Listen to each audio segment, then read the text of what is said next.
Hello, friend. It's time to restart. I have a question for you. Would you say that you live with power? Now, I didn't ask if the power of the Holy Spirit is available to you. That's an entirely different thing.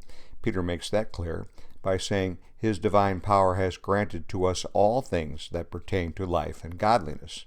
So, I don't ask if the power of God is available, but whether you and I are availing ourselves to it, whether we're living with power, the same power that he keeps us with.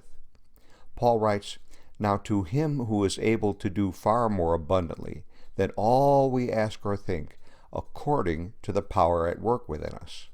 God is able to do exceeding abundantly beyond all believers ask or think, based upon our grasp of the power at work within us. So now I return to the original question. Are you living with the power of God active and accessible to you? The Bible key that opens that door is to live our priorities with our self-interest at the bottom of the list instead of first. We must come to the place where we lay aside our own strong-headed willfulness and self-indulgent priorities, that we may be given fuller access to his capacities.